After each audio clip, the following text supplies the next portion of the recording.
Ilmu saipi lain kudu bisa ngapung, tapi kudu bisa saepi pikiran, cerdas, inovatif, tur kreatif.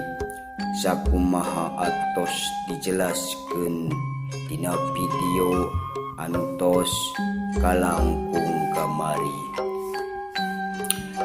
Kadua, ilmu napak sancang, lain kudu bisa napak lumpat di luhur cai, tapi kudu bisa napak dina sagala gayaan. Boga sifat jeung watak nu katarima ku sakabe mazhab atawa golongan, teu meureukeudeung, tah eta disebat etika bergaul. Cek bahasa agama nama akhlakul karimah anu hade. Katilu, ilmu kebal dikadek, lain kudu teuterak dikadek ku bedog atawa ditembak ku bedil, tapi kudu kuat pamadegan, kudu boga pendirian sorangan, teuterak ku pangaruh jeung pangharewa setan, tah eta nu disebut istiqomah. Kaopat, ilmu rawa rontek, lain kudu bisa nyambungkeun deui raga nu geus parotong, tapi kudu bisa ngahijikeun dulur-dulur anu keur pacengkadan, paketrok atawa parasea. Kudu bisa nangtremkeun jalma nu kajurung nafsu atawa ngarangkul anu beda-beda pamadegan.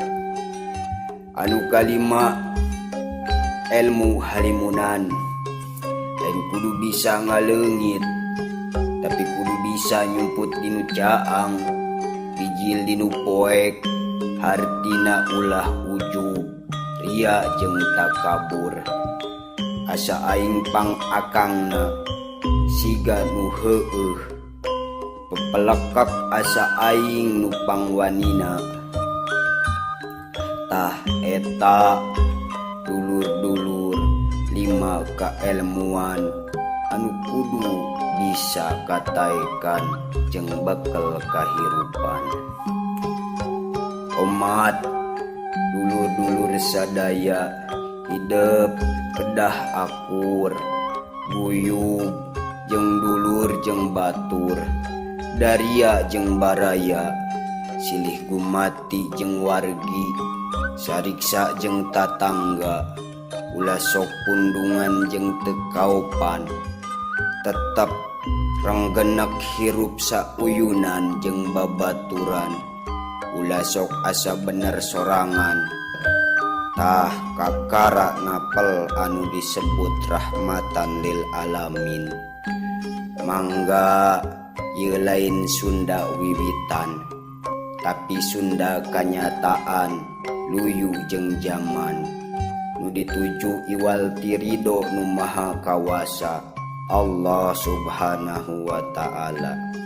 Pepejeuh ka hidup anaking kahade, akidah kudu ajeg panceg istiqomah, ibadah kudu angger pangger jeung bener, kalayan mudawamah luyu jeung sunah Rasulullah, hirup kumbuh kudu akur jeung batur, ulah pakia-kia pagirang-girang tampian, sili asih, sili asah jeung sili asuh. Cager bager genah tur marnah, sakitu heula wasiat keur hidep dulur-dulur. Wassalamualaikum warahmatullahi wabarakatuh. Sampurasun.